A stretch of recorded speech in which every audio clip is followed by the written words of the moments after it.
the army arrived and shut me down. Another guy from the Korean CIA arrived, and I'm like, please, just 5 more minutes. It's like I was literally there. I was almost there to shoot that last shot. And yeah, they didn't let me. This is an interview with David No.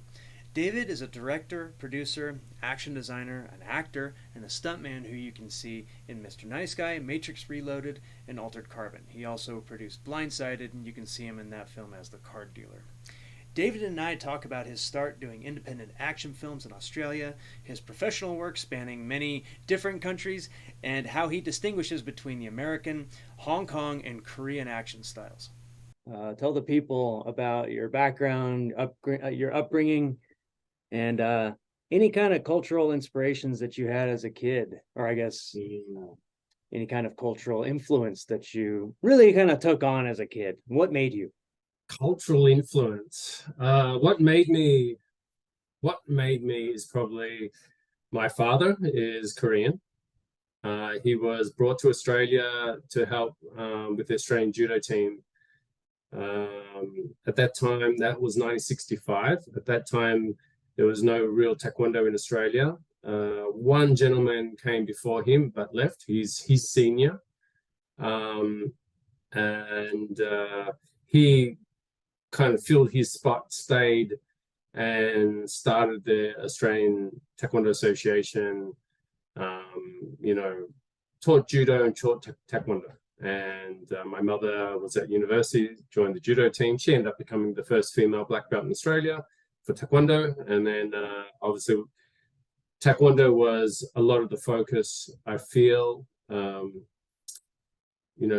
It was just more organized. And obviously they were at the head of the organization. So with the judo, I think in the late 90s, Dad actually stopped teaching judo just because it's ironic. Judo was one of the original martial arts, but it's a very difficult martial art to learn. You have to be very patient. You have to learn how to fall, and then to learn how to fall, you have to be thrown. And then when you start to do judo, you can't throw someone that doesn't want to be thrown unless you have good technique. So it can be very frustrating to learn, whereas taekwondo, you can learn a punch and a kick on the first day. It may not be the best punch or kick, but you can learn something, right? I grew up in a martial arts family. I've only ever done martial arts. I've only ever known martial arts. It's a little different, I feel, than a lot of other people's stories. They're like, I saw Star Wars, or I saw, Bruce Lee, I saw Jackie Chan, and then, I caught the bug and I studied and I wanted to be that. That's not my story. My story was I woke up, I was kicking in the womb. It's always been in my life. So it's not been something that I've been passionate about. In fact, my childhood was very painful. I hated martial arts. It was like I was forced to do it. And if I didn't do it well enough, I had to do it better. And I'd come home from class and then have dinner, have to do more training if I didn't do something right. There was a very high expectation on me, I guess. When I went to judo competitions, I'd go to the state competition, I'd bring back a gold medal for young men's under 78, men's under 78 open weight. I used to fight open weight. I'd come home with 3 gold medals, and no one would blink an eye. Or just be like, all right, go and get ready for lunch. Or, that was kind of the minimum expectation. So it took a while for me to understand my place in the world, I guess.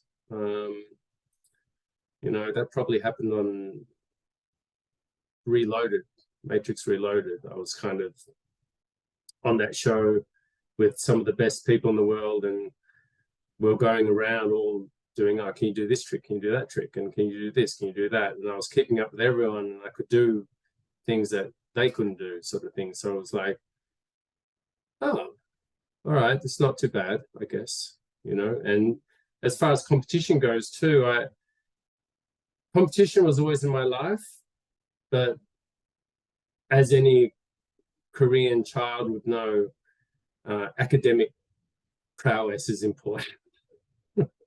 So, you know, I was always pushed to study. I studied physiotherapy at university. You know, throughout my studies, I would be studying and then maybe doing judo competitions on the side, and studying and then doing taekwondo competitions on the side. I would sway between one or the other. It's a bit difficult to do both because they kind of demand different things of your body. But when I got into university, that's when I did physiotherapy. A friend of mine knew a film school student who was doing his final year thesis movie, and he wanted to do a Hong Kong style action film. And so she introduced me to him, and that's Brent Houghton. And Brent changed my life, you know. So Brent is, I have to give him a lot of credit. He's a lot of my film knowledge came from him, and just opened my eyes to the world, you know. I never looked at a movie or a film the same way ever again. You know, the curtain has been pulled back, you know. And then, you know, I caught the bug. I started doing drama classes, and the drama coach just happened to be producing a Richard Norton film.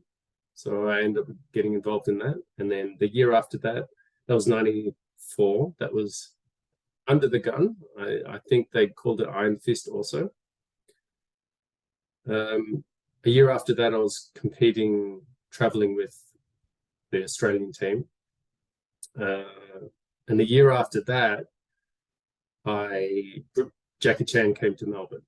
So I had gone part-time with my university course for Taekwondo, and then I went part-time again for the Jackie Chan film. So I did Mr. Nice Guy. At the end of Mr. Nice Guy, Samuel Hung, who was the director, asked me to travel to America at that time to do Once Upon a Time in China with Jet Li, played the main bad guy. I said no, because I'd gone part-time. I hadn't finished my university course. I kind of felt there's time for that later. I should really finish my course. So You didn't grow up with a film bug, but it no. seems like you caught the bug when you did Huntsman. But at the same time, the curtain was pulled back. That might be kind of a unique perspective, because a lot of us grew up with this sort of fascination, it's like film's like mythology to us, and our great heroes flying around. You know, some of us didn't know how it worked. Some of us just thought like, oh, people can just do that. Or, you know, your action stars in Hollywood in the 80s, they were all huge. And so we thought that if you just lifted weights, you could get that big. No steroids needed, right? We all thought that. And then the curtain gets pulled back, and then it's like, oh, I see it. It kind of like diffuses all that. But you didn't even have this initial kind of mythology around film. You just sort of did the film. You knew how it worked. So you kind of, do you think that, did you enjoy films after that, or did you just? Yeah, look, I think I'd watched some martial arts films prior to that with my cousin, but maybe I was watching the wrong films, because I was not impressed. And from my understanding and knowledge of martial arts, what they were doing was pretty low quality. And then when I met Brent, he introduced me to Hong Kong cinema, and he was like, I remember going down to his house the first time I met him. He said, okay, sit down, I want to show you some stuff. He showed me a whole lot of Jackie Chan movies, you know, the fight scene in the playground, all this stuff, right? And I'm like, oh, this is pretty good. And then he's like, can you do this? And I'm going, yeah, I could do this. But he was truly, you know, my education in that sort of stuff. We became collaborators. We started Furious Films. We ended up moving in together. We would spend so much time watching movies, Laserdisc, Blu-ray, you know, and over again, you know. And again, the making of box DVD, Blu-ray, Laserdisc sets, you know, that was also my film school. So you know, I have to give him a lot of credit. I would not be here today if it wasn't for that guy. What was I mean, the Huntsman is it's kind of a John Woo style action film. Not very Jackie Chan like. Is that where he was drawing inspiration from at the time? Yeah, look, you know, he loved John Woo. He loved all that stuff. John Woo actually saw The Huntsman. He sent the film to John Woo, and apparently John Woo, he sent it to his office in America. Apparently John Woo just received a VHS deck in the office and wanted to test it out, grabbed any tape, and it just happened to be The Huntsman that Brent had sent. Loved the film, called him, sent him a letter.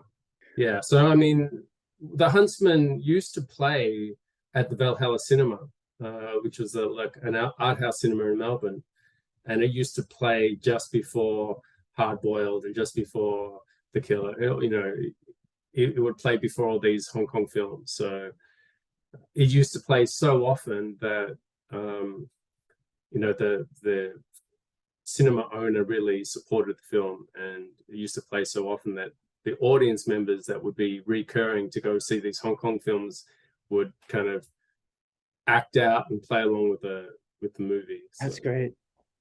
So then you actually end up on a real Hong Kong movie, Mr. Nice Guy, which is an interesting movie because it's a Jackie Chan and Sammo.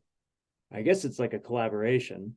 I'm very curious. You mentioned in an email, you mentioned that you learned Jackie's style and Sammo's style. Are those kind of happening at the same time in that movie? And what do you think the difference is between Jackie and Sammo's style? There was a little bit of this, all right? So there's, you know, Hung Gabang, there's the Sammo Hung team, and then there was the Jackie Chan team. And there was always a little bit of tension between them, a little bit of conflict between them. Jackie, obviously, Sammo is his big brother. He needs to respect that situation. Sammo's style is a bit more serious and a bit more brutal feeling, and Jackie's style is a little bit more comedic, and somewhere in the middle is where they landed, I guess. Yeah, it's kind of when you look back at like Wheels on Meals, for example, it looked like Sammo had much more sway back then over Jackie, because that's a Sammo Hung fight scene in Wheels on Meals. Dragons Forever, it's also kind of like a very like gritty Sammo Hung fight, blood coming out of the nose and all this kind of visceral. Seemed like maybe, I mean, do you think maybe Jackie was kind of at that level in his career where he could pull a little bit of weight on set? I mean, I'm not trying to get into the drama here, but it's something I've thought about with that film in particular, because that's the last time they collaborated. When I was working on that film, he was talking about retiring. He had broken his ankle on Rumble in the Bronx. He was, at that time, he was 42. And I remember, just because we had his birthday there. And moments later, Rumble in the Bronx came out at the cinema, blew up, and, you know, he had his second wind for Hollywood, you know. So it's amazing, right? He was talking about retiring, and then look at him go.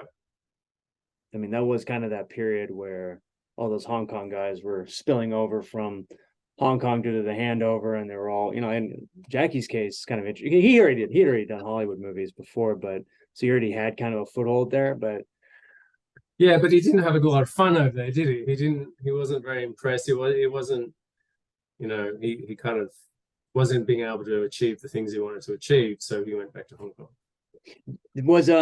Was Jackie calling the physical shots with the camera in Mr. Nice Guy, or was Sammo the one kind of, I mean, what does that collaboration even look like?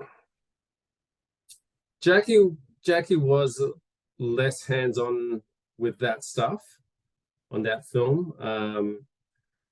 His stunt team would come in, choreograph the fight scene, you know, bang their head here, oh, put some padding there, do this, you know, and work it out. And Jackie would come in, run it like once, maybe twice, and then shoot, you know, like just easy to pick up, right? Was Sammo did Sammo interject in the choreography process, or was he like behind the camera? He was behind the camera most of the time. It was more the action director, the fight choreographer. Cho Wing was his name. Little tiny guy. He was Samo's team, and you know, on Jackie's side there was Andy Cheng was there. Mars was there, Forseng. There was a Korean guy named Mr. Lee, Lee Sung-hun. There was Nikki, I think. Yeah, there's a few guys there. Obviously, there was, you know, Mars. Anyone that knows his old films, he's like one of the OGs. Yeah, Cho Wing, one of those unsung heroes of Hong Kong action. That guy's incredible. He doubled everybody in the Line of Duty 4. Yeah. Cool. Thanks for the history lesson on that. I've always been curious about that movie. Let's back up a little bit. So there's been a lot of Korean stunt guys in Hong Kong cinema, probably ever since 1970, really. Wong In-sik, Jun Ri, Hwang Jung-lee, all these guys.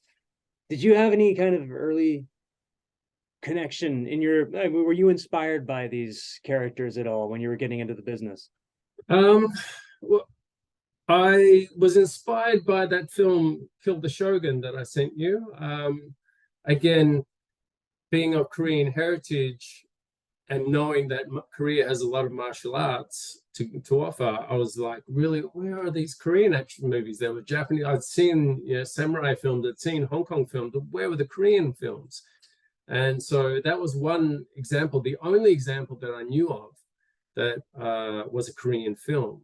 And it showed a lot of very, you know, Taekwondo-esque kicking, and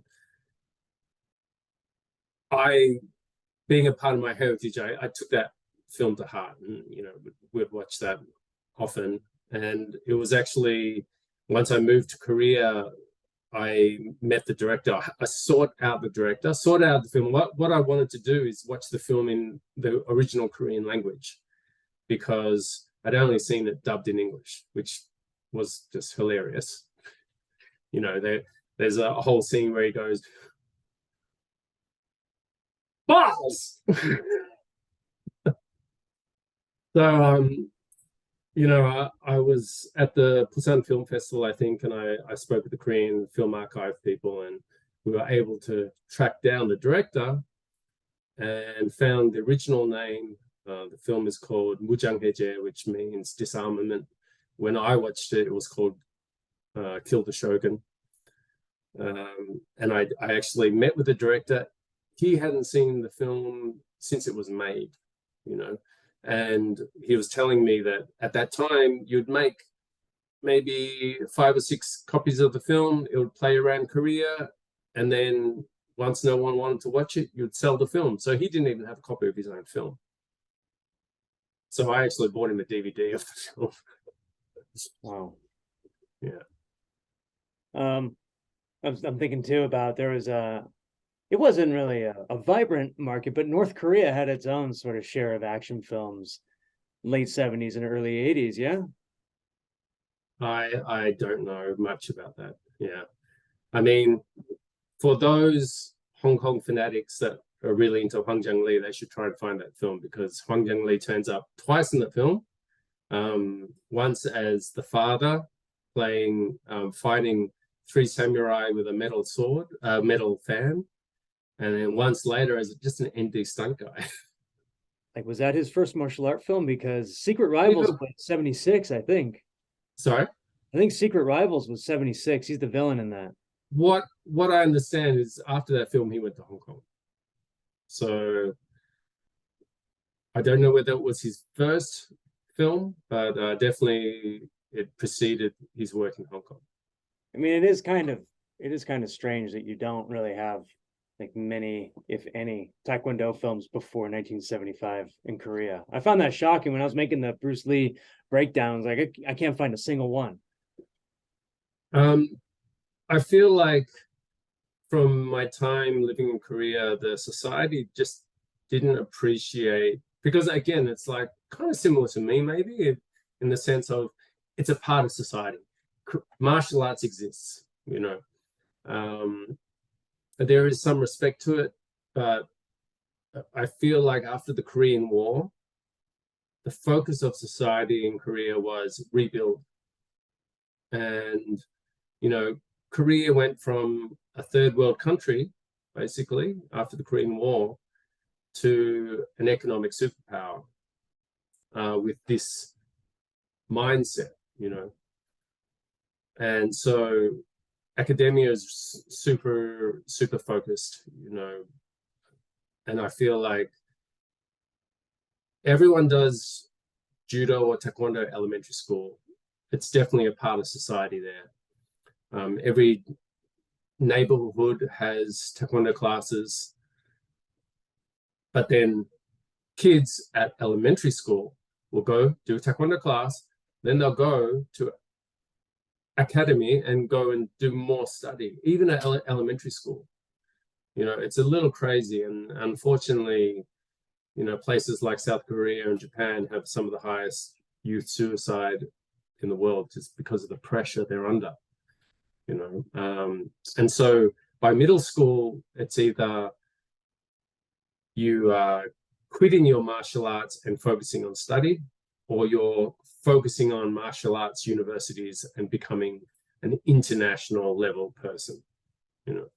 The interesting thing about the martial arts world there, though, is that, you know, this junior-senior relationship is very important. You know, it's a lifelong thing. And I know that, you know, when my father came to visit me here in LA, people that he went to university with, you know, decades and decades ago, reached out to show their respect and stuff like that. It's just one of those things that you don't see in Western culture. And an interesting thing that happens is a lot of the competitors, say the judo competitors, after they've finished competing, you know, they got to get a job, right? So they either become policemen or criminals. So it's very interesting because they still have this connection, this junior-senior connection, but sometimes they're on the opposite side of the law. I've seen some great Korean movies about that stuff. Yeah, I mean, I wanted to write something about that. It's very interesting. That film Sue, Art of Revenge. Have you ever seen Sue? I have not. Oh, you should see Sue. Oh, so you are far more a film historian than I am. Well, yeah, that might answer my question here, because I was going to ask if you watched any of these like very super low budget 80s and 90s Korean. They're just boot movies, right? It's 15 guys in like a nightclub, and they're just doing taekwondo and beating each other up. And Casanova Wong did some of these. Hwang Jung-lee was doing some of them. Dragon Lee, after his Bruceploitation phase, like not many people know that guy was Korean, and they're just like it's like the same movie over and over. Kim Won-jin did some too. Vindictive. You ever see any of these? No, send them to me. I'll send you some. Send me some. I mean, like, you know, go ahead. I would study these things, you know, through people like Brent, who was just a fanatic over it, right? And, you know, at that time, I feel like there was more exposure because there would be Blockbuster, there'd be a DVD library, there'd be, you know, avenues and places where you could just, oh, look at that, let's have a look at this, you know. Now we don't live in that world, so.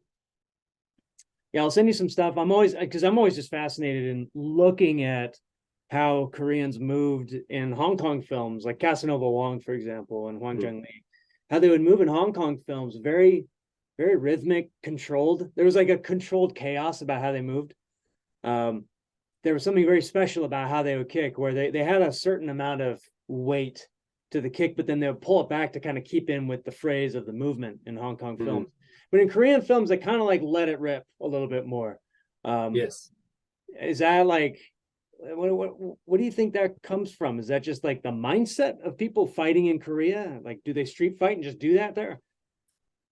I mean, you know, again, after the Korean War, it was very brutal sort of society, dog-eat-dog world. My father, you know, he originally came from North Korea, or my family came from North Korea as a child.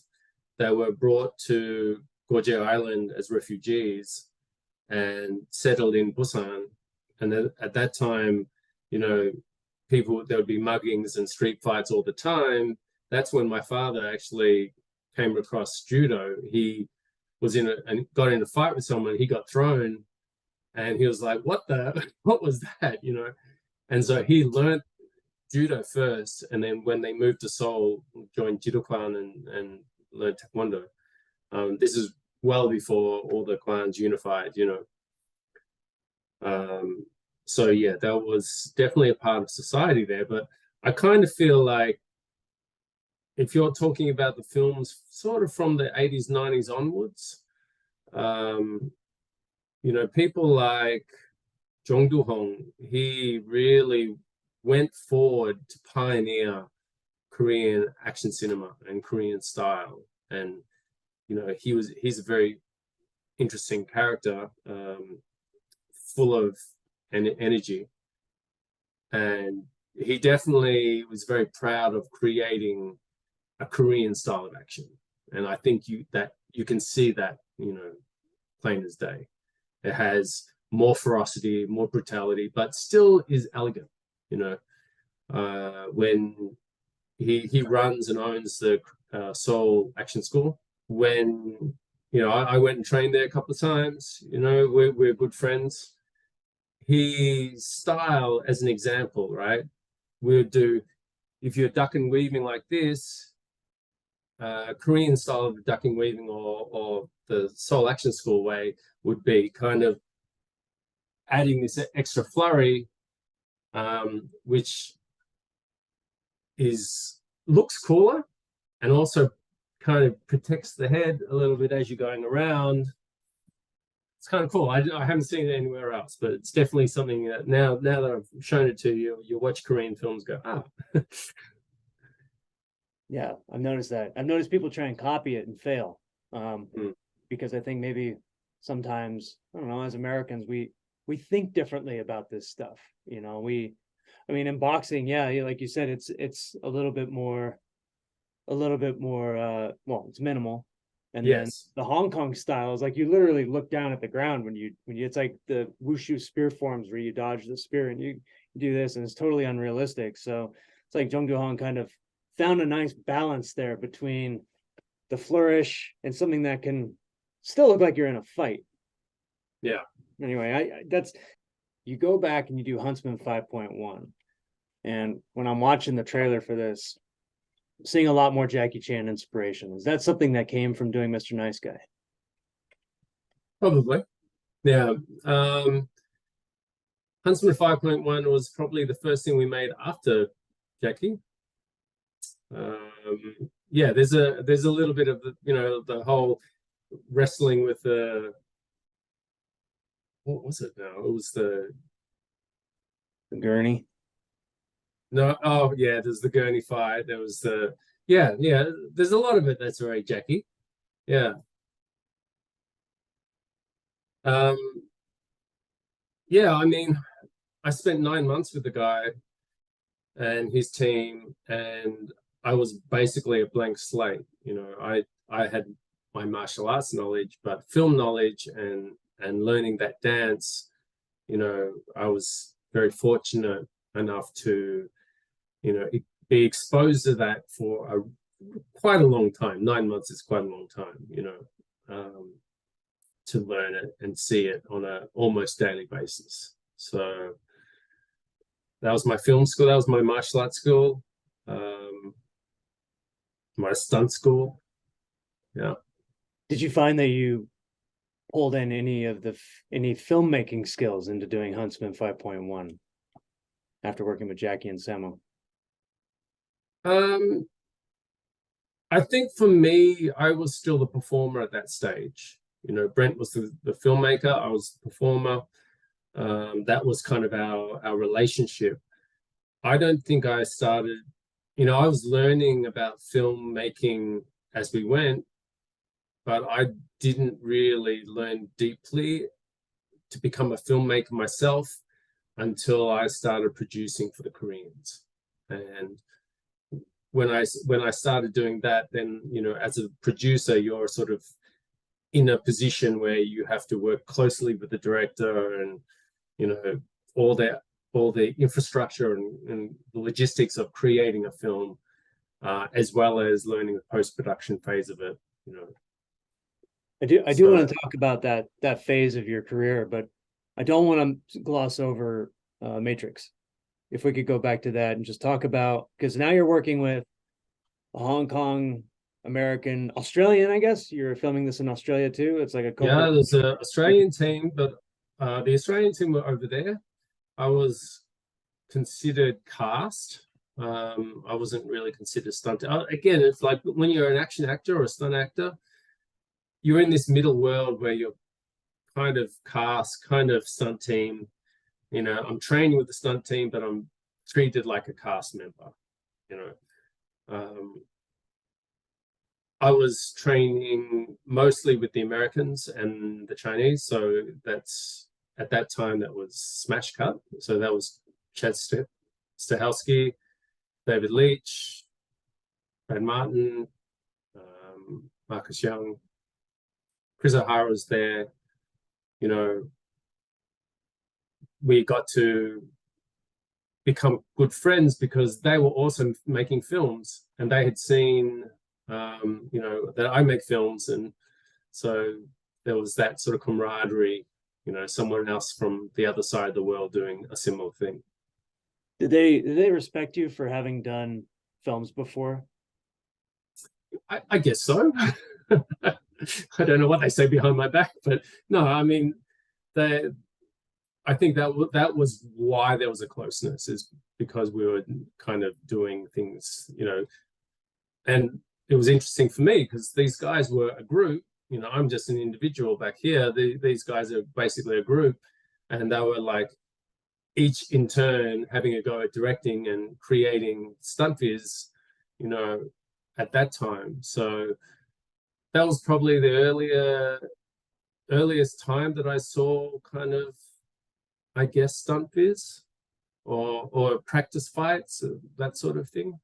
I don't know how organized it was, but I know, you know, David showed me something, and, you know, Marcus showed me something, and so they would all take turns, and that was them building up themselves and their knowledge. So again, kudos, like what Chad Stahelski and David Leitch have done, 8711, what they've done to the film industry is phenomenal. You know, they've really pushed that aspect of the industry, and look where they are now. And what was the action design process like? You've got Yuen Ping, you've got the Wachowskis, and you've got these early 8711 guys. That's like it's like three different countries overlapping, plus the Australian stunt team. Plus the Australians, plus there was a couple of Brits. Who made the choreography? Who decided the shot? How did that work? Again, because I was cast, I basically arrived and said, okay, this is what you're doing. So I wasn't a part of the choreography of the film. I was basically plugged into a spot. I did change a little bit of it. They wanted me to do a sort of a kick that didn't feel right for me. So when I come in, they wanted sort of a jump kick, just a front jump kick like this. Was kind of, I don't know, it just felt weird. Didn't feel strong. I didn't, you know, it's obviously something they've done, not something I've done. And so I changed and said, hey, well, how about this? And I think I changed to a jump spin kick. This is one of the first kicks you see I do as I enter. And then I kind of sweep Keanu's hair with my foot. And then I get kicked through the statue. And when I got kicked through the statue kind of turned me around, and I landed on an extended knee, and I turned my knee back to front a little bit, and I tore my lateral ligament. I reached down straight away and realized that there's some problem there, and they were like, well, we need another shot. And I'm like, we need to kind of pan up, we need to catch the landing. And So I asked them to bring a mini tramp, and I kind of bounced and threw myself on the ground, and then I went to hospital. And then the surgeon there said, yeah, you need surgery. Let's send you back down to Melbourne.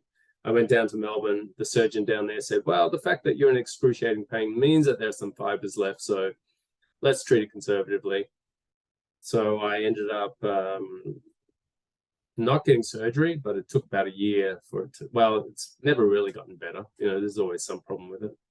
You talking about the jump front kick. It seemed like Yimou Ping really surrounded himself with a lot of the more wushu style choreographers. Tiger Chen, he was very much, he always seemed to prefer like the Jet Li style of movement as opposed to Donnie Yen, for example. Like Donnie Yen kind of fell out eventually, it seems, but he always wanted to kind of do the much more operatic movement. Did that kind of mesh with how the 87 team moved?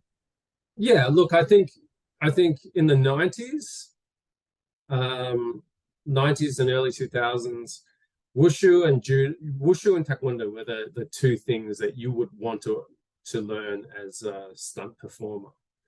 I feel like these days that focus has gone away. Wushu is not something that is focused on anymore. Taekwondo, you see less kicking, I feel, these days, which is a bit sad, I think, but interestingly enough, Judo came back in, right? So, you know, Judo was something in the 60s, and then it kind of was an underground thing that only diehards knew about. And then because of UFC, because of Brazilian Jiu-Jitsu, Judo sort of came back into the fold a little bit. You think they're just trying to be more realistic? No, I mean, you can kick. A kick is real. I mean, what do you think? Yeah, I think the UFC and MMA has had a big impact on choreography, because the general audience has a better understanding of martial arts or practical martial arts, you know. And so there's always that thing, you know, people say, oh, we want the fights to be realistic, but you can't be realistic 100% all the time. And realism is sometimes very boring to watch. So finding that balance when you're doing a boxing film, you know, when you're doing an MMA film, at the end of the day, what is important is not the punch, the jab, the cross. It's the story that you build within the fight or the context of the movie. You know, that's what we're doing as storytellers. And I feel like the boring action movies or the boring fights are the ones that are generic and they just like plug and play, and they don't have story within the fight. And I think that anyone that's studied Hong Kong cinema, they have that knowledge, they have that inspiration, and that's something that's imbued in their work. And you know, that's something that you do, that's something I do. I feel I like to focus on the storytelling within the fight. Going back to you use the term action actor. Why? See, in America, we don't really have that term. We have two classes of performers. You have stuntmen, stunt women, and you have actors and actresses. What's that about? Why don't we have that? Well, I mean, in Hong Kong, that's a common category, isn't it? Yeah. Throughout Asia, it's a very important thing. I mean, that's something that has been a bit of a frustration for me, because that's kind of what I've learned and that's what I've done. You know, I studied as an actor. I studied drama. I went to NIDA, National Institute of Dramatic Arts, and did a few intensives there, which is where Kate Blanchett went and Mel Gibson went. You know, some of the top actors, acclaimed actors in the world, you know, have studied there. But there is this mindset that stuntmen are here, actors are there, and there's nothing in between, you know. And then if there's something in between, then, you know, you have to pick a side. And when I first came to the States, you know, my focus was more acting. and of course I'm an action actor, so that's where they're the type of projects I want to do. But because I was focused on acting, I didn't really spend any time with the stunt community here. And, I regret it now, because my second trip to America, when I came back, I kind of met the wrong woman in Korea and lost a lot of money through that process. And my focus here was, I just want to make money. I'm just going to hit the ground. I'm just going to do some stunt work. And so when I came here, my focus was just on stunt work. And I kept on getting these roles sent to me because through the stunt department, a lot of roles get cast as well. But as a stunt coordinator, when I was working at NCIS, there'd be roles I'd go, oh, we should get a stunt actor for this. And they go, no, we need to get an actor. And I'm like, what do you think a stunt actor is? That is an actor that can do his own stunt work. What's the difference between an actor that is Olympic archer like Gina Davis, or an actor that is an Olympic taekwondo player? Like, why do you want to make a separation there? I wonder if it has something to do with insurance policies. No, I think it's an education process. I think it's just old school, new school. In Asia, martial art films are more prevalent. They've been part of the culture over there. And so they know that they can't just get anyone to play that role. They need someone with skills. It would be like getting a musical and getting someone that can't sing, or, Gene Kelly that couldn't dance. The modern martial art film is just what the old musicals were. They're a form of entertainment through action.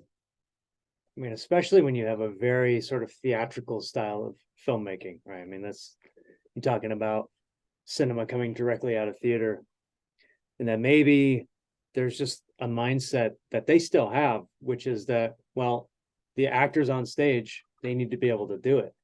And in America, we've sort of done this smoke and mirrors thing where we just move the camera around wherever we need to in order to hide a stunt double. And maybe there was a time in America where we didn't think to do that, or we didn't want to do that. And then at some point we did. I'm just curious what your thoughts are with that. I mean, I feel like that maybe there's a bit more focus on insurance and litigation here than there. Again, as a stunt coordinator, I've had conversations with insurance companies, we want to know what's going on with the actor, what are they doing and not doing, kind of thing. When are you going to double them? When are they going to be put at risk? So there is some of that, and then alternatively, as a producer in Korea, I've seen Korean supermodels being basically told to jump through a fake roof onto a table in high heels, and thinking, and they will do it. Yeah. So I kind of feel it's a bit cultural. It's a bit sort of situational. America is a little bit more of a litigious country. Maybe that goes with individualism, where you just kind of care about your own, whereas in societies that are a little bit more concerned about group, and a little bit, I mean, like in Iceland, for example, it was very common back in the Commonwealth where if your cousin killed somebody, like that family could come and just kill you. So you have this interest in sort of like stopping people in your community from doing bad things, and that's its own sort of insurance. But then in America, it's like, well, I just have a court system that I can go to that's going to defend me. So as long as I'm clean, I'm good. Like nobody's going to get me in trouble. All right, 2006, you do Forged. Now, had you been working in Korea before you did Forged, and what inspired you to make that short? I had been producing and action directing a few Korean commercials. I started with the Korean film industry in the late 90s. I was hired as a model for a Samsung Sydney Olympic commercial. They were looking for a judo player and taekwondo player, and they're doing all these super high frame rate, slow motion Olympic sport stuff. Shooting on 35mm with these big high frame rate cameras that went zzz, amazing stuff. And the company that was making those were like, oh, you're Korean, oh, you're half Korean, oh, that's really interesting. Oh, so you're also a stuntman. Oh, that's interesting. Oh, you did Jackie Chan film. Oh, that, you know, and so we became kind of friends. Oh, what are you doing next week? We're doing a Mazda commercial down the coast. Can you come drive for us? You know, and so I started working with this Korean film company that focused on Korean commercials and music videos. And at some stage, they were like, oh, we are pitching to direct a commercial starring Jackie Chan. Can you pitch for us? So Brent and I actually pitched to direct that. And they wanted to shoot in Melbourne and be home base and all that sort of stuff. But Jackie was shooting The Medallion in Thailand. And it was like, well, we're going to use a Korean director for that. But because you've worked with him and you know him, we'd like you to come and produce. So I had produced a few music videos and, you know, corporates, you know, Brent and I would make, you know, a few things, maybe $2,000, $4,000 budgets, you know. And then I'm producing a $4.5 million 4-day commercial starring Jackie Chan. So, you know, I got thrown in the deep end and I kind of swam. I lost a lot of weight, worried a lot, and we had car chases and explosions and all sorts of things. I learned about explosions when we did Huntsman 5.1, so I was like, no, it has to be like this, you know. So, and then the director was like, the director was super shy, and he was like, you talk to Jackie, you talk with him. So I was kind of the action director, basically put in charge of directing Jackie. So it was game-changing. They were like, oh, you can do Korean style. So then I ended up getting asked to produce more and more commercials, and they would start shooting all around Australia. And then another company heard about me, and their focus was feature film and TV dramas, K-dramas. So then I got asked to produce those. So I was starting to travel all around the world. I did that for a while. I probably shot in 20 different countries, hundreds of cities. A commercial, you know, commercial execs have their finger on Korean style. When you hear that, what do you think? Okay, when I mentioned Korean style just now, I'm talking about Korean working style. So Korean working style is Korean working style. Again, you have the hierarchy. Korean society, Korean language is hierarchical. Koreans will ask you your age very quickly from knowing you, because they're not quite sure which language, you know, where in the hierarchy do you sit in relation to them. So they'll ask you their age, your age. And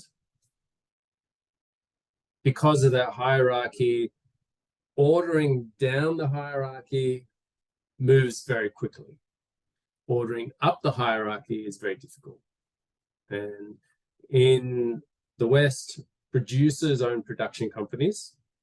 In Korea, directors own production companies. And there aren't any, traditionally, there weren't producers. The director was kind of the producer. He had his assistants indirectly finagle the project.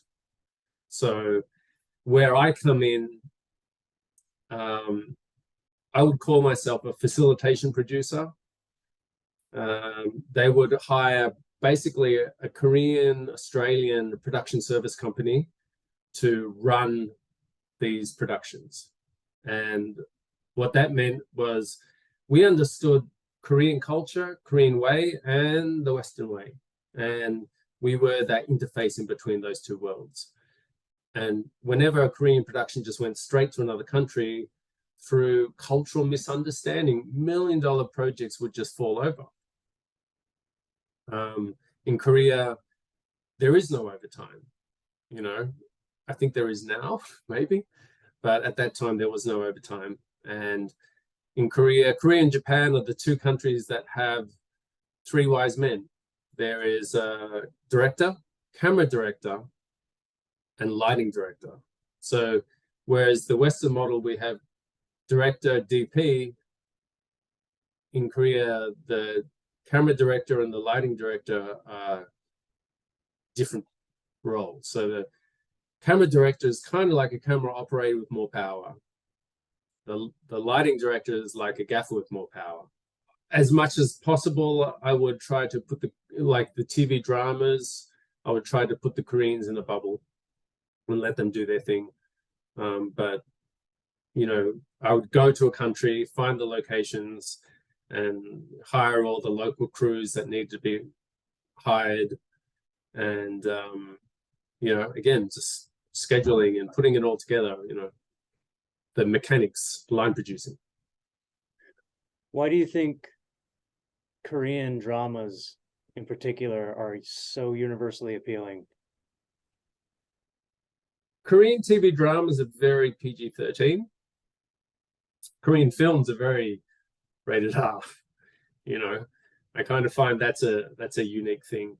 You know, American television, you know, there's a lot of American television that pushes some of those boundaries a little bit. All right, let's talk about Forged. Yeah, so how did Forge happen? Obviously I've done a lot of filmmaking, studied that from both Brent and the Koreans. The great thing about producing those ads was I could learn from 100 different directors and see what they could do right, what they did wrong, you know, what I didn't want to learn, what I did want to learn. And then there was two commercials that went back to back, where I was basically the action director, and the director just kind of sat at the monitor and nodded, and I basically directed the whole thing. So I was indirectly the director. And of course, that guy gets his name as the director, and I don't. And I was like, you know what? I'm sick of this. I'm gonna make something myself. It's time. So that's when Forge happened. And I wrote it based on kind of, it's an elaboration of a situation I had with one of my students. So that was the inspiration. I wrote the script and decided to spend all my money that I made from producing on this one project. I think I spent, at the time, it was like 33,000 Australian, which was about 20,000 US, 22,000 US or something like that. So I threw a bit of money at it. When it's film, it's unavoidable, you know. At that time, HD video wasn't quite there yet, and I knew I was shooting in a very high contrast Australian summer. I wasn't quite sure whether video was going to hold up, so I chose film, and I shot Super 16, and my goal was to finish to 35, but I ended up just finishing to HD cam, I think. There's a fight where you're fighting outside against these three thugs. And there's a moment in there. It's a little bit whirlwind like the action. And I'm watching you and I'm going like, that looks like Korean action. It's hard to explain it. Maybe you did the Jung Do Hong bob and weave. I'm not sure what it was. Do you think that you picked up a movement style in Korea? Or is it because This was well before my going to Korea and sort of, yeah, that was just my choreography. Maybe because I do Korean martial arts, maybe there's something there. I don't know. Maybe I have a meld of Hong Kong style and Korean style, and I know that I've worked with a lot of Hong Kong choreographers and had to pick up their way. there's something in your bones then? There's something a little bit different about that. Maybe if you haven't watched it in a while. I have not watched it in a You while. should look at it and just see. Maybe I'm full of it, but when I was watching it, I was like, that's it. You had like this little signature in there. I remember that fight. I had pulled my hamstring really badly, I think. Oh no. Oh, what happened? Oh, that's right. The barn fight, I got hit in the leg. I fell and hit the ground. I totally wrecked my leg. And that was the last day of shooting, and I actually pushed it a month to try and let my leg get better. And it still hadn't quite gotten better. And right at the end of that fight, I do this flipping kick, and I'd done it lots of times, but on the day I was not getting it, and I did it over again and over again and over again, and it's probably not the cleanest that I wanted, but yeah, you direct a kid in that one. What's it like directing kids? And what do you do? How do you do it? I mean, do you run it like a martial arts school, and are you good with kids? yeah, well, I've taught kids. I started teaching when I was 15. Before that, I was answering phone inquiries because we had the family martial arts business. By 19, I opened my own club. By 21, I had 4 clubs plus teaching my father's club. This is the way I made money and paid my way through university, is teaching martial arts. So I taught kids my whole life. That boy was Nikolai Nikolaev, played Judo, and that was his cousin. So they looked very similar. Yeah. How do you direct kids? The same way as you direct adults, I guess. No. I guess some of the things that I learned on that project was actually directing stunt guys. So I remember there was one guy, his acting was terrible, and I needed him to run a line. And I fell back on some of my acting lessons that I had learned. And I did a Meisner technique, which is a sort of game of repeat. So I'd say something, I'd say the line to get him to say it back, and I'd say the line and get him to say it back, and I would manipulate the line that way. And he had to just say one line. I can't remember what the line was, but yeah, I feel like as a director, I have to pull on all these bits of knowledge, acting knowledge and stunt knowledge and producing knowledge to get the job done. So after Forged, I moved to the US about 2007, I think. And then in 2008, the writer strikes hit. And Hollywood was imploding and no one was working and everyone was panicking. And I got a phone call saying, hey, I've got a job for you to produce in Korea. And I'd already been producing based in Australia on Korean stuff. And so I just moved to Korea that year, 2008. I think I did 3 big jobs, one in Hong Kong, one in Singapore, and one in Cebu, Philippines, sort of back to back to back. And yeah, I ended up kind of deciding to live there, learn the language. I'd met a girl. She was the woman of my dreams that became the Amber Heard of my nightmares. And yeah, so there was a bit of that. And I got out of that hole and got back into filmmaking. I was in that hole for a couple of years, and then I got out of that hole and got back into filmmaking in Korea. Started producing again, started acting again, did some acting in some TV dramas over there, and then decided to make Battle of the Wills, which was another short film. I kind of wanted to make a Korean language film before I left Korea. I like that movie because it stars two different David No's. It stars Korean David No and American David No. And one wants to kill the other one. Yeah, so this was kind of, I like to make films that have messages and stories in them. Forged was a story was a story about a father and son that don't communicate, and the outcome to that being very dire. The Battle of Wills, I think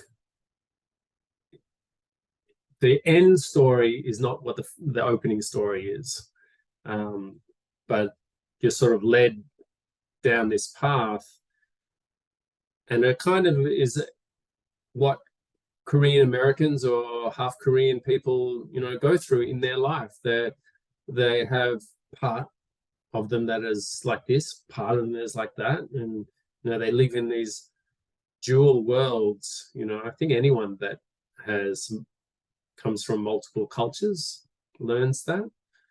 I just feel like with Korean and say Australia or America, as a 13-year-old, I rebelled against Korean culture. I got in trouble. My father brought some VIPs home, and he was like, I was like, I'm going to be an adult. And I went, hi, hello, I'm David. I'm sort of introduced myself, and I got in trouble because in Korean culture, the more higher ranked person should offer their hand and not the subordinate. And when the subordinate does shake their hand, they should shake with two hands to show respect. And there's all these sort of cultural rules that I didn't really know, and I got in trouble for it because I guess my father needed to save face a little bit in front of his guests. So at that time I was like, I'm not learning Korean anymore. Little did I know I was going to be working with Korean so intimately later. And so when I moved to Korea, I learned the language, and that opened a lot of doors of understanding about things. So. And you shot Battle of the Wills in Korea, although you had a ton of experience already working in Korea, so you understood the lay of the land. And I don't know if there are interesting stories to talk about with that. Battle of Wills. So I had written Battle of Wills several years earlier, and I remember I woke up at like 4 a.m. and with this idea and wrote it down and went back to sleep, because I knew that when an idea is rattling around my head, I won't be able to go back to sleep unless I put it down. So the next morning, I polished the script, and then I didn't touch it again for years. And then I decided to make it. I started playing around. I think it was because I'd been producing a film that was heavy VFX film.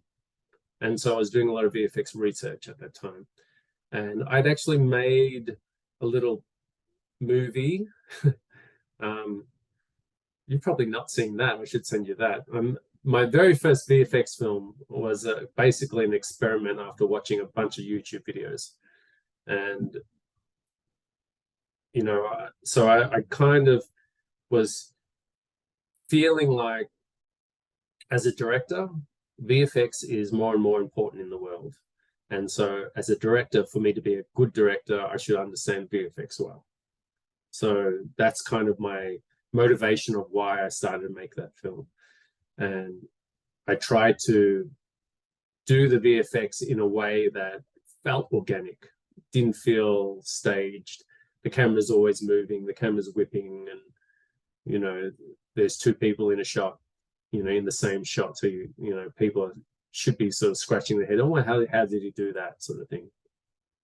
So that was also my approach, is how can I raise the bar and make the VFX not just stock standard, you know, basic. I did some tests at my friend's studio, and then I showed my manager, who also is a producer, and he said, how about he was producing a film at the time, and he said, how about I give you the whole film crew for 2 days, for a day. He said, can you shoot this in a day? And I knew I couldn't, but he was willing to give me his film crew, his camera crew, and, you know, an Alexa, and just go off and make this film, which was pretty astounding. It didn't end up that way, because by the time I got the location, that film had been finished. But the location itself, I found the perfect location. It was a heritage listed location built by the Japanese during the occupation of Korea. And it was kind of owned by several different people. And every time I asked for permission, they would say no. And I knew there was no reason for them to say no. So I pushed and pushed and pushed and pushed. When I got to the top guy, took months, but I finally got to the top guy and he said yes. So I went in and I shot there. The other interesting thing that happened on that film was, you know, again, I wanted to do something different and interesting with the drone shot at the end. So I had the drone handheld for the first part, and then I had the drone launch off the operator's hand. And, you know, to finish off showing the city and showing, you know, the end of the film. What I wanted was magic hour, a little bit of light in the sky, so it wasn't jet black, but also the street lights are on. In Korea, drone photography is highly restricted, and, you know, technically North and South Korea is still at war. And I got shut down. The army arrived and shut me down. Another guy from the Korean CIA arrived, and I'm like, please, just 5 more minutes. It's like I was literally there. I was almost there to shoot that last shot. And yeah, they didn't let me. So kind of a nice story, but yeah, that's part of shooting Korea. Yeah, there's a lot there. There's Japanese occupation, there's North Korea, there's American occupation, and the American influence in Korea. A lot of conflicting factors, I think. I don't know, I think you captured it nicely in that short and this interesting way, where you acted against yourself. I thought that was cool. I want to ask too, did you find yourself being accepted by Koreans in the end, despite your rebelling against the Korean culture early on? How did that pan out for you? Well, that's interesting too, because as a child, I was always seen as the Asian kid. And then I go to Korea and I'm seen as a Westerner. So in Korea, I kind of pushed the Westerner a little bit more. In Korea, everyone dyes their hair. It's like when you have a whole population of people with black hair, everyone's going to switch it up a little bit. So at one stage, I dyed my hair sort of like a reddy color, and kind of try to move away from looking more Asian. Grew out my hair quite long. When I'm in the States, I feel like what happens in the States is, I've had several managers here. They'll always put me up for Asian roles because casting is done through stereotype, and people like to pigeonhole you and sum you up in one word kind of thing. So when you have a last name like No, you are labeled as an Asian. When you look at Hollywood and you look at some of the Asians that don't have Asian names, that have Asian heritage, like Chloe Bennett, like Keanu Reeves, they're not getting the Asian roles. They're getting more, roles that aren't so pigeonholed. So when I first came here, I started using my middle name more, David William No, to make it sound a little bit more Western, I guess. I thought about changing my last name, but it just didn't. It's been the name that I've had my whole life, so it's been difficult for me to cross that barrier, and then that ended up being shortened to Dave Will No. So, going back to the distinction between actor and stunt performer, how do stunt teams look upon stuntmen who want to do acting in the US? There's always been that sort of, oh, you want to be an actor, do you? Almost a negative thing about it. And there's a lot of stunt performers that go, oh no, I'm a stunt guy, and I'm not an actor. I don't do the acting thing. I'm a stunt performer. Now the reality is that if you're in front of the camera, you're acting. If you have no lines, one line, a page of lines, whether you're the lead, you're an actor. A stunt performer is an actor. A stunt performer needs to understand acting. It's part of their tool set. They need to have to fall. They need to do a reaction. And to do a reaction well, they need to feel it and not be so mechanical. So, that's something I tell young stunt performers is, work on your acting. And especially these days with how important stunt vis has become, I'm constantly shooting stunt vis and constantly working with stunt performers that can't act. It's can be frustrating, because to sell your vision of the action to the producers and the director, the stunt vis has to work well and be convincing. And that's everything about it, including the performance. Behind the scenes, every stuntman, despite saying I'm just a stuntman, they're all also kind of like, everybody wants an acting role. Everybody wants a line, and then at some point, is it kind of like, well, you have to sort of like act like you're not acting. But then when you happen to get to that point, it's like, okay, you've made it. It's cool. Like, now you're respected. Yeah. I mean, I kind of have come from the other side of the world where I focused on acting, and thought that was the thing that I should focus on and not stunt work. And, through my life experiences, I've learned to just let go of that pride. I feel like it's a pride thing. It's so I'm quite happy to play ND stunt guy and play the lead,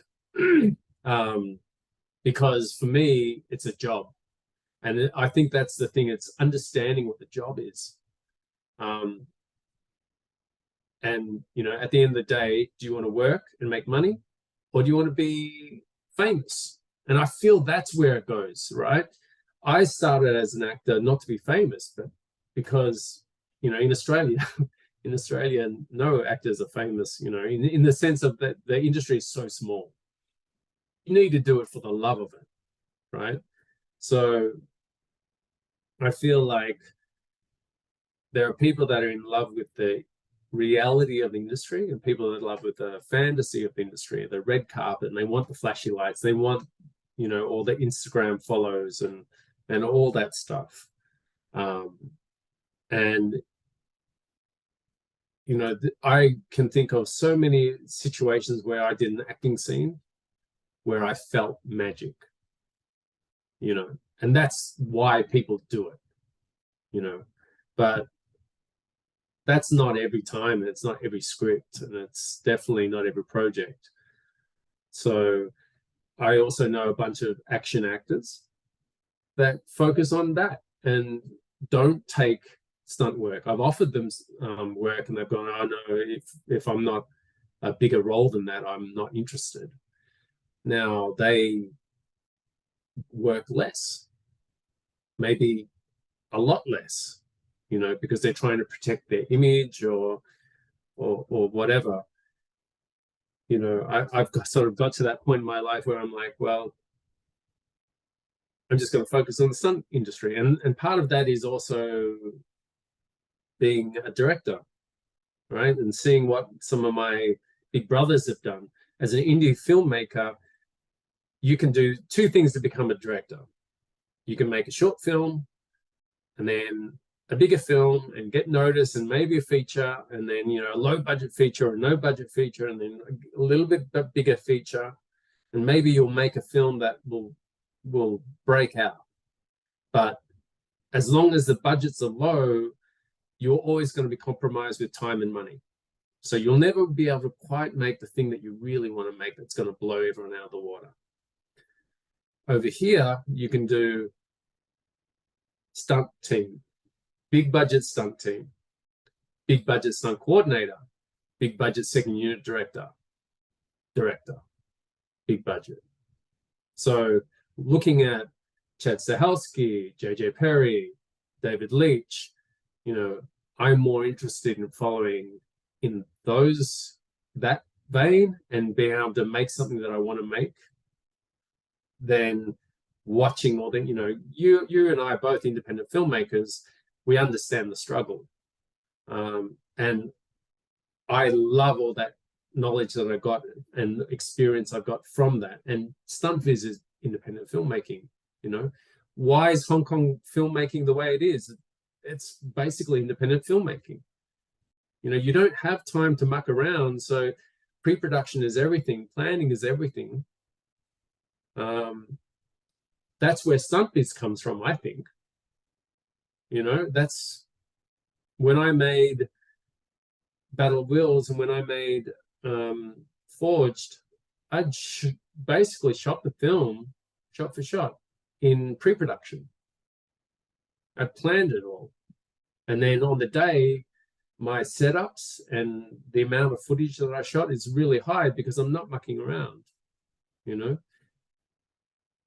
Thinking like an editor is what gets you a faster end result. So shooting for the edit, right?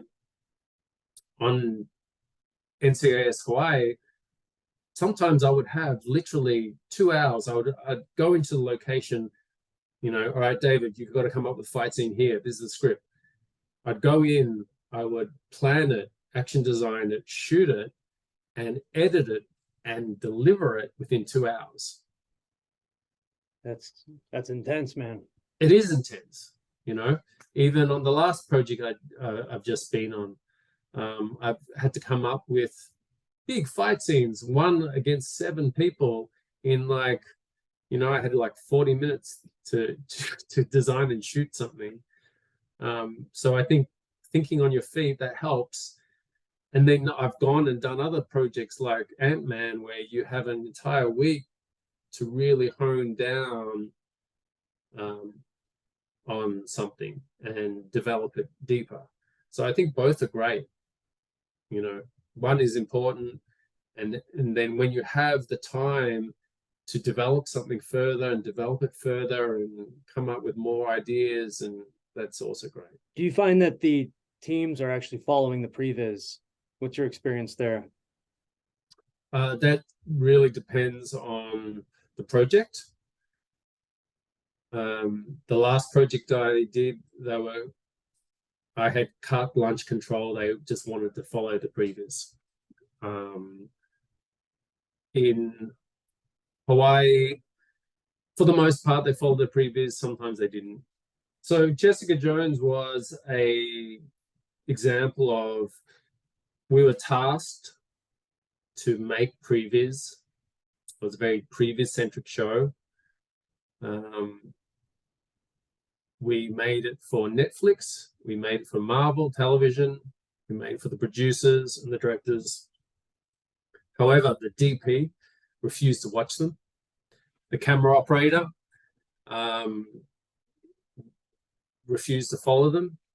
And it was one of those political situations where you're just going, I am making this knowing that no one will follow it. You know, I'm making this for these people, but these people over here are not going to follow through with our ideas. So it was a very frustrating show in that sense. Can I jump in with an anecdote? You will know this anecdote. When I did the Sure. altered carbon Pre-vis in the hotel room. Yeah. And I shot it very Hong Kong style. It's the best Pre-vis I've ever done, for sure. And loved it because we did, you know, it's an 87, 25 stunt guys. I got to actually direct for a day also.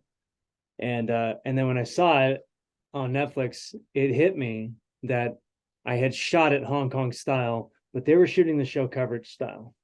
And I should have shot it as if it had been coverage style. And what I was going to ask is, do you have any tips for people about how to shoot a Pre-vis for people who don't like watching your Pre-vis?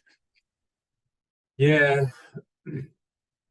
I will still fight for creativity. And I don't think when you're unless you're doing one of those jobs where you get given 4 weeks to develop action and shoot Pre-vis, usually we don't have a lot of time, especially if you're in the television space. So my advice is always to know the edit, shoot the edit. You know, don't shoot coverage. If you're an experienced editor, you know that you need some B-roll, you need some cutaways, you need certain elements that's going to help you, and maybe some plan B shots. Maybe this is not going to work, so I'm going to have to shoot this just in case this doesn't work. But to try and shoot for coverage or try and shoot the way they want to shoot it, that's like dumbing down your action, right? I don't think that is the goal. I feel like there is old school thinking, new school thinking, old school action, new school action. Old school Hollywood. The stunt guys are over there on horses. The cameraman guys shoot it, and back there are the editors edit it. That's old school. So they're separate elements. New school is sophisticated action design requires 3 things. Action in the frame, which is the choreography. Action of the frame, which is the camera position, camera movement. And action between the frames, which is the editing. So these 3 things, if you want sophisticated next level action, these 3 things have to be considered and married in the best way. And an extra element to that is how to use VFX in intelligent ways. You know, I feel like if I'm being hired as an action specialist, I'm being hired to show them a better way, not to dumb down and do their way, but sort of bring more knowledge, bring the specialty that we know, you know. And you get on set and there's always a camera operator going, oh, I've been a camera operator for 30 years. Yes, 30 years of heads talking, maybe. And sometimes they know how to follow action, but sometimes they're very territorial, you know. And that's always the fight. You have to pick your fights, and you have to work out, how to best work with the people around you. And sometimes you have to give up and just go, it's not my project. It's not my film. I'm here to help so much, but unless they want it, I can't give it to them, you've probably seen these too, but sometimes you'll see an action movie where the film is shot very classic Hollywood, and it looks good. And then, or maybe it'll even be an international indie project of some kind. And then when it comes to the action scenes, the camera style totally changes, the framing totally changes. They just stick to a 35 lens, sometimes 24, whereas the rest of the film is 50 and 85. It almost feels like the action scenes aren't even part of the movie sometimes. My hunch is that sometimes that's where the Pre-vis team might have been given too much power, in the sense that they may not really know how to make a movie. And so would you also urge Pre-vis filmmakers to study filmmaking and maybe even study cinematography the way that these old school guys understand it? Oh yes, totally. I mean, you have to give and take. When you make a stunt viz, you're not making a film. You're making a stunt viz, and it's a representation, right? But it's a halfway house. It's not the end product, and so you have to be flexible. I know of a stunt viz I did once with a guy who insisted on using primes on the stunt viz, and I'm like, we don't have time for this. Why are we doing this? Like, get a lens, like make your frame it quickly and shoot it. And as long as the frame is representational, whether it's a mid shot on a 50 or mid shot on a 35 or mid shot on a 75, it's going to look different. The background's going to look different, but let the DP deal with that. That's not your job, kind of thing. But there's give and take, right? And the last job I had a great experience with the DP. He called me up and said, I want to collaborate with you, and blah, blah, blah, blah. And there was a feeling of collaboration there. I've worked with other guys that there hasn't been that. But that's the politics of making films, right? There's always going to be a little bit give and take based upon personality, based upon territorialness. At the end of the day, we're trying to help someone else fulfill their vision of the film. What you said about Pre-vis not being a short film, I think a lot of stunt guys should really take that to heart, because sometimes maybe, and I've done this too, where I get kind of zealous about the framing, the stunt. Like, I'll have someone do a stunt multiple times and realize, like, do we really need to Pre-vis the performance of a fall? I don't know if we need to do so many takes of this. How do you balance that between, because at the same time, you want to be able to show whoever's going to see this Pre-vis, like, it should be performed like this. How do you, and of course, time limitations aside, how do you find that balance when you're making stunt viz? I think you just got to make those calls as you go, right? If someone is not performing well, then you have to make a call and decide how to fix that problem. Filmmaking, that's the invigorating part of filmmaking, is problem solving on the run, on the spot. And okay, maybe that means, we move the camera. Maybe that means, I cut out earlier. Maybe that means, I swap him out with a different performer. And sometimes you have to make that call, and you have to make it quicker. Like, you go, oh, you know what, this is not working. Let's swap you out. And don't feel butthurt about it. I need to get this done. How does crediting work with stunt viz? I don't know.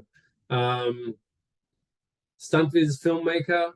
I don't know. Some people take the title of action director in that situation. I'm a little reticent about doing that because that might piss off some people. Yeah, I think it's a new field. It's a kind of a bit young, and there are many opinions about it. I do know, like, people like Chris Cohen, you know, they've gone to big films like Shang-Chi and just focus on that, and you know, and they are take the action design or action director credit, you know. I feel like what I bring as a stunt coordinator or fight coordinator is action design. I feel like a better term would be action designer, not stunt coordinator in that situation. And I feel like maybe the stunt coordinator would get more respect that way too. What we do is creative. There's no doubt about that. What we do is creative. Especially I feel like within the fight choreography world, you know, action design is very much a part of how to make a fight scene better. You know, when you do a car chase, yeah, there are only sort of so many things you can do with it. A car chase, maybe old school way, shooting car to car. There are, you know, cool angles and shots that you can get. But it's with a fight scene, the human body is so complex and it's so personal, and you see the faces, that I feel like that's where stunt viz has been born from, is fight scenes. I would like to see that, you know, in the industry in the future. I feel like everyone's talking about Oscars for stunts. I feel like if there is an Oscar for stunts, maybe the Oscar should be best action design, and it goes to the film, not an individual, because action design can be a combination of VFX and SFX and stunt department. You know, having one person, best stunt coordination, it's a hard one. I've worked on projects where the stunt coordinator is basically just called the right person has done the work. I've worked on jobs where the stunt coordinator is very integral with the action design and the creativity. So how do you make that call best stunt coordinator, right? I think an action designer or action director in Asia, you know, in Korea, you have musul gamdok. Musul gamdok means musul is martial arts director. That's an action director. In Hong Kong, it was wushu doyen, wasn't it? Something like that. So same thing. Their action director is basically a martial arts director. But that's kind of, they get given carte blanche to create that action. So it's like a second unit director with even more creative power. When I was doing Man Who Feels No Pain, they gave the title of action director, which I thought was perfect. Because it's actually very strange to call me a stunt coordinator, because I'm terrible at wait, I can't talk about how terrible I am at safety. Let me say it a different way. I always bring somebody else for safety, because I tend to be so focused on the fun, the rhythm, the camera, the editing, right? Interfacing with the director and DP, trying to talk the same language as them. And that is absolutely an action director role. And I've seen it pop up in movies a little bit. But it does seem to be that there's this old hierarchy in movies that still exists in America, that still exists today, which is stunt coordinator, fight coordinator, and then you have like performer, utility, and a couple, and even like Pre-vis for a while was under utility stunts. And sometimes I've been on productions where the stunt coordinator, he doesn't do anything really. He kind of directs people around, and they do all the creative stuff, and he kind of like, he's sort of he's kind of like an action producer almost. starts to feel a little bit hierarchical, almost like what you're saying with Korea, like a Korean dojang almost, where like the 10th degree grandmaster comes in, or the 9th degree, and he's going to get his 10th degree. He doesn't actually have to do anything. He's going to throw you around. He's going to get a 10th degree. I think many people in the stunt industry know and accept the fact that you will choreograph and design fights and not take a credit sometimes, you know. Is it right? I think it's part of it. I feel like there are some stunt coordinators that are very good at collaboration, very good at using other people's knowledge and specialties. Is that wrong? No, that's what they're for, you know. I think our friend Clayton Barber is really good at that. He's like a musical composer, and he'll get you to play the drums, and he'll get you to and he'll work out what he likes and what doesn't like. And I think that's a really good collaborative way of doing it, you know. And then there are other people that don't collaborate, and it has to be their one way. And often it's the younger ones, I feel, that feel a pressure of, oh, I've got the fight coordinator credit. It has to be all me because I've got that credit, right? So I've been in that situation too, where they won't listen to suggestions or advice or maybe a better way. And sometimes you have to sit around until they find it themselves. Yeah. Yeah. Clayton was the coordinator on this boxing film I did with him. And I did camera and editing Pre-vis. I never really performed. Helped a little bit with the movement design, but it was mostly my call on camera and editing.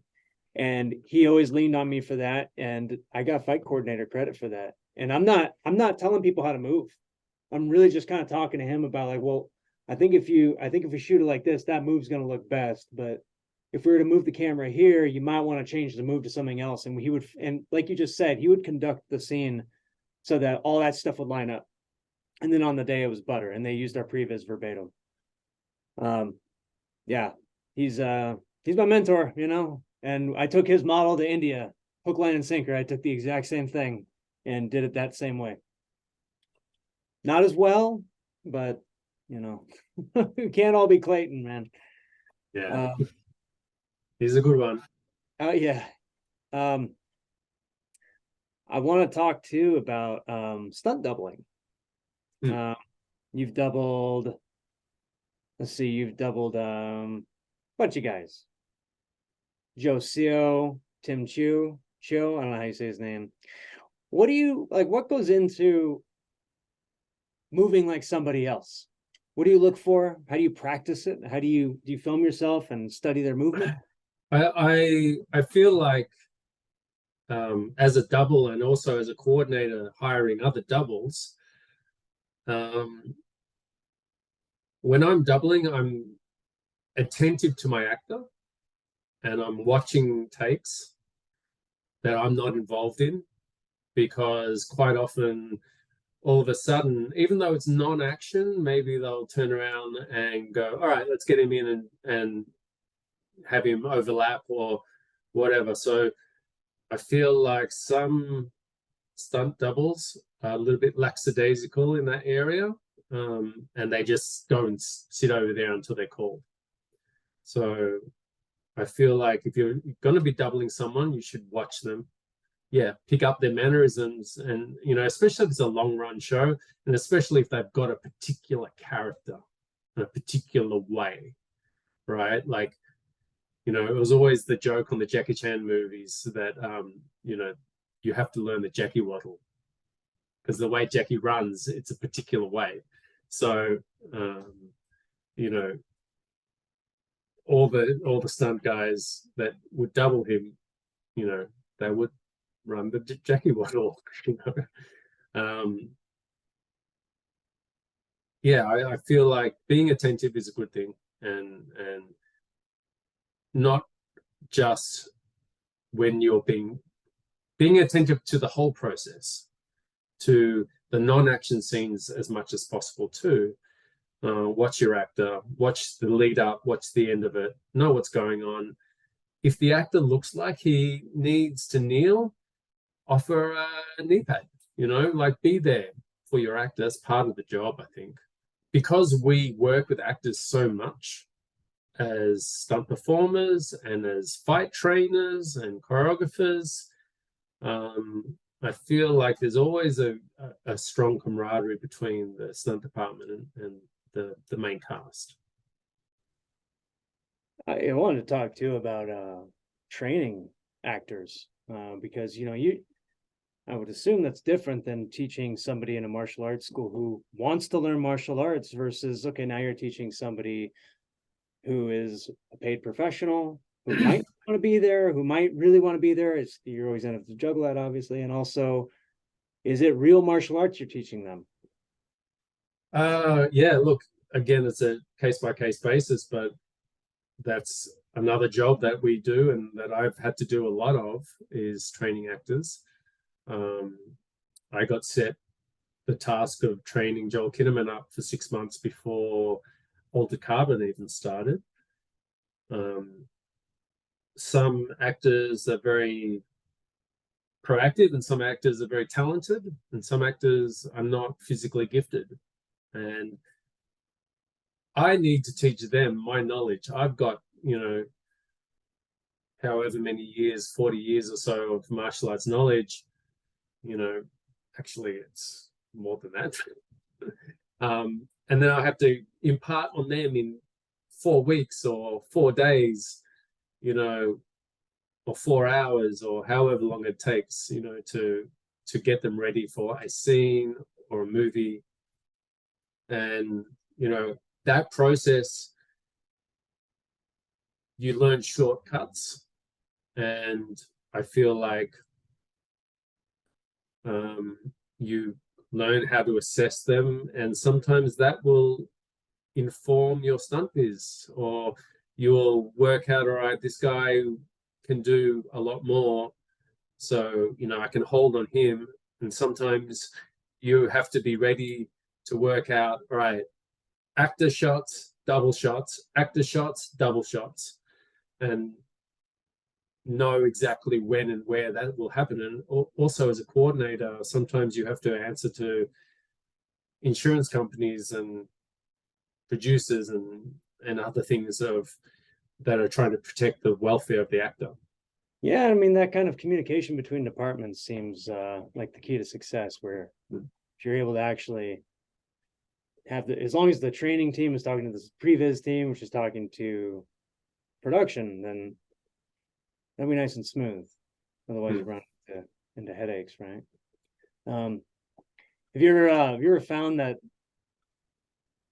actors actually bring some skills to the table that stunt performers should maybe take a cue from?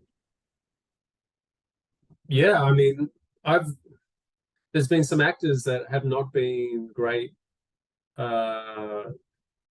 martial artists, but have been great actors. And they bring that acting knowledge, and that improves the performance of the fight scene more than what the stunt double could provide. Maybe their skill isn't as polished. Sometimes it's just as polished. I remember one of the actors on Jessica Jones, I thought he played the main villain. He was a great actor and he brought that knowledge. And sometimes the actor's reaction is more believable because they're feeling it, they're taking it from an actor's point of view. Do you think, I don't mean to put words in your mouth, but this is something I've wondered myself, is if the Hong Kong style trains you too much to telegraph when a hit is coming, and that you might have too much egg on your face if you're thinking too far ahead. Whereas actors might actually be better trained to be in the moment.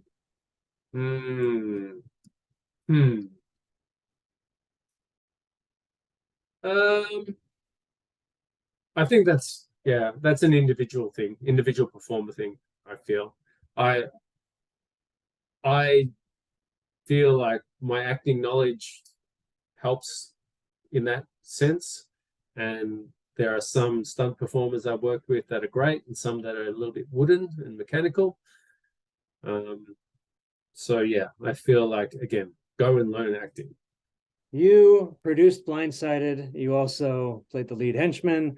You ran camera. You produced. You probably picked up lunch more than a handful of times. Sweeping the floor. You did everything. You probably wore 15 hats. DI, copied all the footage at the DI, end of the day. usually one man's job for a good Color reason. grading. Color grading. You did it. You did it all. I mean, this clearly comes from your experience of making films. But is there anything else that you can tell people about, like how to keep it together when you're wearing 10 hats on something like this?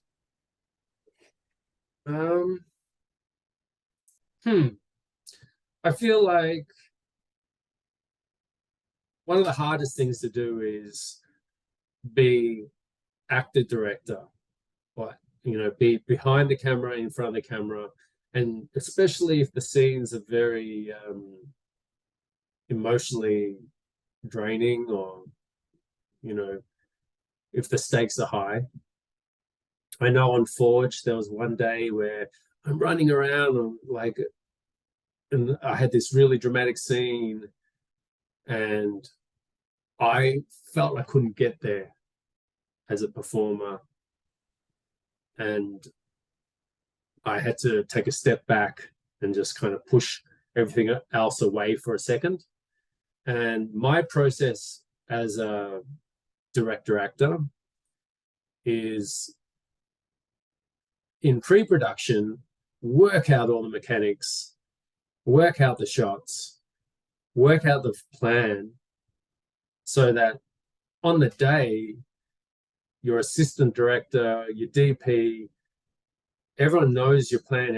We've laid the plan out for everyone to view. So then you can focus more on performance on the day. That's kind of has been my methodology.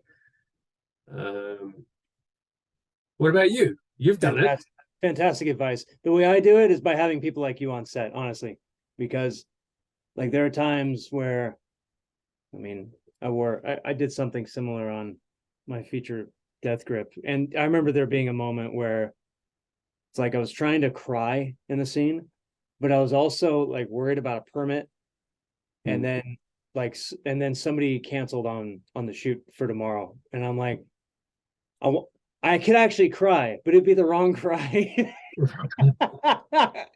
So, yeah, having people you trust, that was something I didn't really have then, because I was a little bit it was too much here. I didn't really want anybody to come in here at the time. Right. Now, something like Blindsided, you and Clayton, we kind of had a trinity there. Rope-a-dope, I had Clayton and Pete and Dennis also on that one. And yeah, man, same as you, same deal. Yeah, it's very difficult to make a film by yourself. Even if you want all the creative control and you have a really strong vision of what it is, at the end of the day, films are made with teams of people, and there's so many moving parts. So finding reliable people that can fulfill roles is great. If they can fulfill multiple roles, you can, even have a smaller team. When I went out to Alabama recently, I picked people, partly because of what they were, but also because they had multiple skills. So I knew that I could have a smaller team and have someone that could fight and act and drive, and I knew that we'd be covered.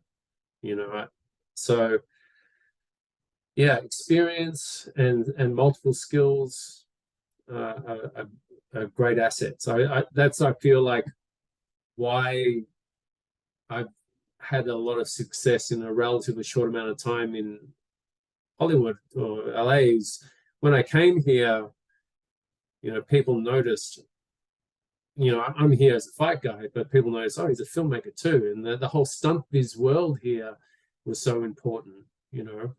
I feel like that was another avenue of work. And because I'd taught a lot, as I said, I taught since I was 15 years old.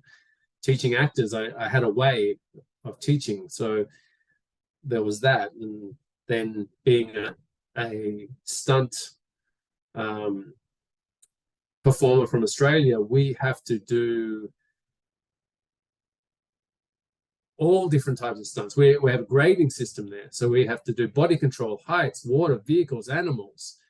So a stunt performer in Australia has already, before you can call yourself a stunt performer, you have to have all these skills. So then having multiple feathers to your bow also makes you more valuable. I kind of feel embarrassed sometimes calling myself a stuntman because I've never done a fire stunt. I've never driven a car. I mean, I can drive a car, but the police don't want me to. I've never been able to do, I'm just kidding. I've never really done these old school stunts. And, I look back at Generation X, who were the, nose to the pavement kind of guys. But they didn't have digital filmmaking at their disposal the way that we did. And you got around that with, you just shot 16 mil, but my generation, because I came a little bit after you, we waited for digital technology to come around so that it was really easy. And, that montage style of filmmaking that we use in Pre-vis, I mean, that's Sammo Hung and Yumoping style shooting, like long take of movement, now we do another take of a couple moves and then insert here, insert there, insert here. Very difficult to pull that off on a Hollywood shoot, but on the indie level, it was very easy for us and it influenced how we shot Pre-vis. So, I say that because, maybe there's going to be a shift. I mean, the stunt generalist now might be more of like the stunt filmmaker. I think also, I don't know if you've touched Unreal or Blender as a way to make Pre-vis. Yeah, Blender was my lockdown project. I started learning Blender, and I'm actually currently researching how to build a PC that is hopefully small enough to travel with, so I can take it on to jobs if I need to. And because I think I want to and need to look at Unreal Engine. Part of me doesn't want to. Part of me is like, well, I have to learn another thing, But if I'm a stunt viz filmmaker, that's part of what I do. I do a lot of 2D VFX in After Effects. So 3D VFX is an extension of that, Yeah. And it's another tool, and knowing how and when, like, if I know Unreal Engine better, then shooting a stunt viz of a car chase can be done. Whereas me going out and shooting a stunt viz of a car chase cannot be done easily unless I'm breaking laws or spending a lot of money or getting a location, So, and it's an extension of what I get hired for. So, invest in your work and invest in your knowledge and your job, right? So I'm already being asked to do some of these bigger jobs. So I need to be ready. I want to get back just real quick to Korean action. It blew up in the early 2000s. It blew up. A lot of people have been trying to copy the Korean style with moderate, varying levels of success. Again, if you could put your finger on what it is that makes Korean action, what do you think it is? I don't think you can separate action from storytelling. I feel like what makes Korean cinema great is some of their stories. The Hallyu, the Korean way that started in the late 90s, early 2000s. I think they were very cathartic films. often talking about the relationship between North and South Korea. I remember watching Shuri for the first time at American Film Festival, American Film Market, in like 2000. And the North Koreans are the bad guys, but then you have this scene where you have guns pointing at each other, and the North Korean guy is like, you haven't seen a mother have to eat the flesh of her dead child because there's literally no food. You know, and at that time, North Korea was going through a famine, you know, and that just brings it all home, right? And then Brotherhood of War, you know, talked about, you know, brothers, literal brothers, siblings on either side of the conflict. And that these are some of the things that happened, you know. So even South Koreans in South Korea, they don't view North Korea as the enemy. Sometimes there have been conflicts. When I lived there, North Korea bombed an island and killed some people. And that day I was actually going up to Seoul Action School to train, and Seoul Action School is in Paju, which is right on the North Korean border. And you can go up there and look through big binoculars and see into North Korea, and they have, even in some places, North Korean propaganda signs saying Yankee go home and stuff like that. But, you know, it's North Koreans don't view North Koreans as bad necessarily. You mean South Koreans don't view North Koreans? Yes, South Koreans. And, you know, my grandmother has, or did have, we don't know anymore, siblings on the other side, you know, that she hasn't seen since before the war broke out. So it's one of those things. I mean, when you look at Russia and Ukraine, I don't think you can say that Russians are bad. What Putin is doing is probably not cool, but I don't think people are necessarily vilifying, you know, the society, the people. It's the leaders at the top, right? Yeah, I mean, so how does that answer your question? Probably didn't.